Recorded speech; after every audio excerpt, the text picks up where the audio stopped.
क्या आपको ये बात पता है कि चंद्रयान 3 दुनिया का पहला ऐसा स्पेसक्राफ्ट होगा जिसका लैंडर और रोवर पहली बार लूनर साउथ पोल में सॉफ्ट लैंड करेगा। इससे पहले चंद्रयान 2 को भी इसी मिशन से भेजा गया था, पर लास्ट मिनट किसी ग्लिच के कारण लैंडर क्रैश हो गया। बट चंद्रयान 2 का लैंडर भी दुनिया का पहला ऐसा लैंडर था जिसने साउथ पोल ऑफ मून में हार्ड लैंड किया था, मतलब कि क्रैश हुआ था। बट फिलहाल सक्सेस के हम 42 दिन दूर हैं जब पहली बार कोई lander south pole of moon में एंट्री मारेगा। आइए जानते हैं the story of ISRO and Chandrayaan 3 के बारे में।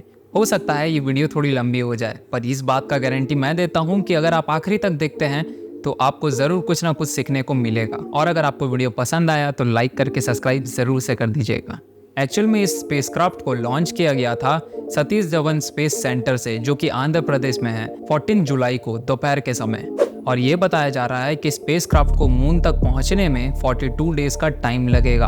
और जैसे ये मून के सरफेस में सॉफ्ट लैंड करेगा, वैसे ही भारत दुनिया का चौथा देश बन जाएगा यूनाइटेड स्टेट, रसिया, चाइना के बाद, जो कि मून में गए हैं। एक सक्सेसफुल लॉन्च तो पहली सीढ़ी होती है किसी भी स्पेसक्राफ्ट के लिए।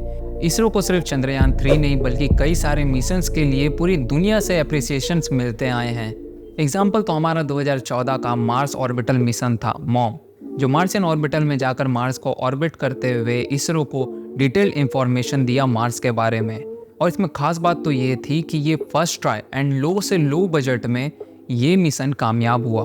क्या आपको पता है कि इसरो की शुरुआत एक चर्च के बैकयार्ड से हुई थी? आइए जानते हैं द स्टोरी ऑफ इसरो के बारे में।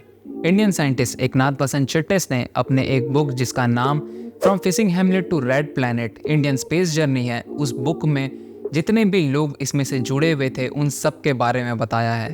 भले वो डॉक्टर एपीजे अब्दुल कलाम जी हो या विक्रम अम्बालाल साराभाई जी हो या एस नंबी नारायण जी हो, इन सब के बारे में बताया है। इन सब को मिलाकर भारत का पहला ऑर्गेनाइजेशन बना फिजिकल रिसर्च लैबोरेटरी, जो कि अहमदाबाद गुजरात में स्थापित किया गया। विक्रम साराभाई के साथ और भी साइंटिस्ट यहाँ पे काम किया करते थे, लेकिन मेन प्रॉब्लम उन सबको पैसों की थी। एकनाथ बसंत चिट्टिस याद करते हुए ये बोलते हैं कि उन्हें अभी भी याद है कि वो 2 बॉक्स को रखकर उसके ऊपर एस्बेस्टॉस यानी कि अल्बेस्टर को रखकर टेबल बनाकर काम किया करते थे। जब यूएसएसआर और यूएस के बीच में कोल्ड वॉर था तब इंडिया भी सेफ नहीं था। उस दौरान साराभाई ने बहुत सारे रिसोर्सेज को बहुत मुश्किल से बचाया था और उनकी मेहनत रंग लाई। और 21 नवंबर 1963 का वो सुनहरा दिन जब एक छोटा अमेरिकन साउंडिंग रॉकेट जिसका नाम नाइक अपाची था उसने उड़ान लिया तुम्बा से। तुम्बा एक फिशिंग हैमलेट है, यानी कि वो जगह जहाँ पे मछलियों को पकड़ा जाता है, जो कि तिरुवनंतपुरम केरला में है। इस जगह को इसी के लिए चूज किया गया था क्योंकि ये जगह मैग्नेटिक इक्वेटर के पास था और यहाँ से रॉकेट लॉन्च करना इजी होता। अब मैंने आपको एक छोटा अमेरिकन साउंडिंग रॉकेट के बारे में बोला था, आइए जानते हैं कि ये साउंडिंग रॉकेट होता क्या है। साउंडिंग रॉकेट 1 और 2 स्टेज के सॉलिड प्रोपेलेंट रॉकेट्स होते हैं, यानी कि या तो इसमें फर्स्ट स्टेज होगा या तो इसमें सेकंड स्टेज कंपार्टमेंट होगा, जिसमें फर्स्ट स्टेज में boost adapter, solid propellant motor और फर्स्ट स्टेज फिन असेंबली होता है। और सेकंड स्टेज में payload adapter, separation ring, conical module और सेकंड स्टेज फिन असेंबली जैसे चीजें होती हैं। इस रॉकेट का काम होता है अपर एटमॉस्फेयर ऑफ अर्थ में जाकर उसका डिटेल इंफॉर्मेशन देना और डिफरेंट रिसर्च पर्पस में भी इसे यूज किया जाता है। उसके बाद Thumba equatorial rocket launching station टेरल की स्थापना हुई 1963 तुम्बा में, जो कि मैग्नेटिक इक्वेटर के पास था। और यहीं से ही भारत को बूस्ट मिला फॉर एरोनॉमी एंड एटमॉस्फेरिक साइंस में। चिटनेस अपने बुक में इस बात को ऐड करते हुए ये बोलते हैं कि बाद में उस पूरी जगह को एक्वायर कर लिया गया और उस पूरी जगह में सिर्फ एक बिल्डिंग था, जो कि सेंट मैगडलेन चर्च था। साराभाई के साथ काम करने वाले DS वर्दस ने कोट करते हुए ये बोला कि ये चर्च हमारा वर्कशॉप था और इसका बाइशॉप्स हाउस हमारा ऑफिस था। बाद में इस चर्च को कन्वर्ट कर दिया गया Vikram Sarabhai space centre space museum में इन 1985। क्या आपको पता है कि इसरो का पहले नाम क्या था? नहीं पता? 1962 में नेहरू और साराभाई ने मिलकर स्टैब्लिश किया Indian national committee for space research INCOSPAR को एज एन ऑटोनोमस बॉडी, जो कि पार्ट है department of atomic energy DAE का। 1969 में इनकॉस्पार को अपग्रेड करके Indian space research organisation ISRO रखा गया। इसरो के स्टैब्लिशमेंट के साथ साथ गवर्नमेंट ने एक dedicated department of science DOS को भी बनाया 1972 में। बाद में इसरो का हेडक्वार्टर बना बेंगलुरु और इसके एक्टिविटीज़ को स्प्रेड कर दिया गया सारे सेंटर्स में, जैसे कि लॉन्च व्हीकल बनता है विक्रम साराभाई स्पेस सेंटर में, जो कि तिरुवनंतपुरम में है। सैटेलाइट को डिज़ाइन और डेवलप किया जाता है UR राव सैटेलाइट सेंटर में, जो कि बेंगलुरु में है। और इंटीग्रेशन और launching of satellite and launch vehicles are done from Satish Dhawan space centre. अब आपको बताते हैं मेन ऑब्जेक्टिव के बारे में, जो कि है चंद्रयान 3। चंद्रयान 3 तीसरा और most recent lunar exploration mission है अंडर चंद्रयान प्रोग्राम। चंद्रयान 2 की तरह इसमें भी लैंडर है जिसका नाम विक्रम है और रोवर प्रज्ञान, बट इसमें ऑर्बिटर नहीं है चंद्रयान 2 की तरह। चंद्रयान 3 का प्रोपोर्शन मॉड्यूल कैरी कर रहा है लैंडर और रोवर के कॉन्फ़िगरेशन को until spacecraft 100 kilometre lunar orbit में पहुंच नहीं जाता। जैसे कि मैंने बताया था, लास्ट मिनट ग्लिच की वजह से लैंडिंग गाइडेंस सॉफ्टवेयर काम नहीं किया, which leads to lander crash lunar orbit में एंटर करते ही। इसलिए वापस से और एक लूनर मिशन प्रपोज किया गया, विच इज चंद्रयान 3। चंद्रयान 3 को लॉन्च किया गया 14 जुलाई 2023 को 2:35 में। इस स्पेसक्राफ्ट का फर्स्ट फेज सक्सेसफुली कंप्लीट हो चुका है और लैंडर और रोवर 23 अगस्त 2023 को लूनर साउथ पोल रीजन में लैंड करेगा। इसरो के 3 मेन ऑब्जेक्टिव्स हैं चंद्रयान 3 से। पहला, लैंडर सेफली और सॉफ्टली मून के सरफेस में लैंड करे। दूसरा, मून के सरफेस में रोवर की कैपेबिलिटीज़ को ऑब्जर्व करना। तीसरा, मून के मटेरियल को ऑब्जर्व करना और उस पर एक्सपेरिमेंट करना ताकि लूनर सरफेस को और भी बेटर तरीके से समझ सकें। अब बात करते हैं चंद्रयान 3 के डिज़ाइन और फंक्शन के बारे में। चंद्रयान 3 में 3 मेन कंपोनेंट्स हैं।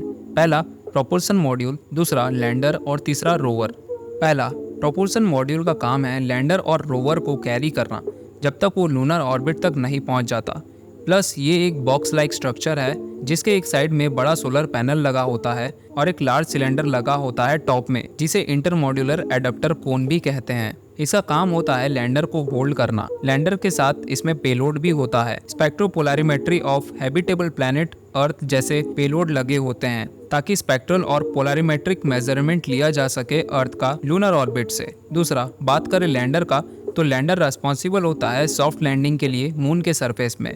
ये भी एक बॉक्स लाइक स्ट्रक्चर होता है जिसके 4 लैंडिंग लेग्स होते हैं और 4 लैंडिंग थ्रस्टर्स होते हैं 800 न्यूटन्स के। इसके अंदर ही रोवर होता है और कुछ इंस्ट्रूमेंट्स होते हैं ताकि एनालिसिस किया जा सके। इसमें 3 पेलोड होता है। पहला, चंद्रास सरफेस थर्मोफिजिकल एक्सपेरिमेंट, जो मेजर करेगा थर्मल कंडक्टिविटी और टेम्परेचर को मून के सरफेस का। Second, instrument for lunar seismic activity, जो मेजर करेगा सिस्मिसिटी को जहां लैंडर उतरेगा। तीसरा, लैंग्वेयर प्रोब, जो चेक करेगा प्लाज्मा डेंसिटी और उसके वेरिएशंस को। अब थर्ड पॉइंट पे आते हैं, जो कि है हमारा रोवर। तो रोवर के ओवरव्यू देखते हैं। पहला, ये 6 व्हील डिज़ाइन है। दूसरा, इसका वेट 26 किलोग्राम्स है। तीसरा, इसका रेंज 500 मीटर्स का है। चौथा, इसमें कुछ इंस्ट्रूमेंट्स लगे हैं लाइक कैमरा, स्पेक्ट्रोमीटर और एक ड्रिल। पांचवा, इसका लाइफ स्पैन 1 लूनर डे का है, मतलब कि अर्थ के हिसाब से 14 डेज का। छठवा, इसमें एक कम्युनिकेशन सिस्टम लगा है जो लैंडर और ग्राउंड कंट्रोल टीम संभालेंगे इंडिया में। इस रोवर में भी 2 पेलोड हैं। पहला, अल्फा पार्टिकल एक्सरे स्पेक्ट्रोमीटर, जो चेक करेगा केमिकल कॉम्पोजिशन और इन्फर मिनरोलॉजिकल कॉम्पोजिशन लूनर सरफेस का। Second, laser induced breakdown spectroscope, check करेगा एलिमेंटल कॉम्पोजिशन लूनर सॉइल का। Example, magnesium, aluminium, potassium, calcium, titanium, iron जैसे एलिमेंट्स लूनर रॉक या soil में हैं क्या। चंद्रयान 3 का रोवर कुछ इंपॉर्टेंट साइंटिफिक डिस्कवरीज करने वाला है, जैसे कि कॉम्पोजिशन चेक करेगा लूनर सरफेस का, वाटर आइस के प्रेजेंस को चेक करेगा, हिस्ट्री ऑफ लूनर इम्पैक्ट्स पर ऑब्जर्व करेगा और लास्ट में इवोल्यूशन ऑफ मून्स एटमॉस्फेयर पर भी ध्यान देगा। इतना सब कुछ जानने के बाद आखिरी में आपको बताते हैं कि इस मिशन के मेन एग्जीक्यूटिव्स कौन कौन हैं।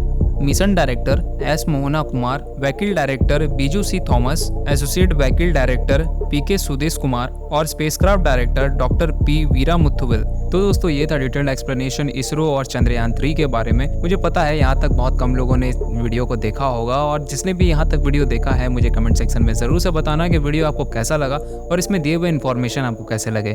तो दोस्तों, अगर वीडियो आपको पसंद आया तो लाइक करके सब्सक्राइब ज़रूर से कर दीजिएगा और साथ ही साथ साइड में नोटिफिकेशन का बेल होगा, उसको ऑल पे कर दीजिएगा। मिलेंगे और एक न्यू वीडियो के साथ। जय हिंद, जय भारत।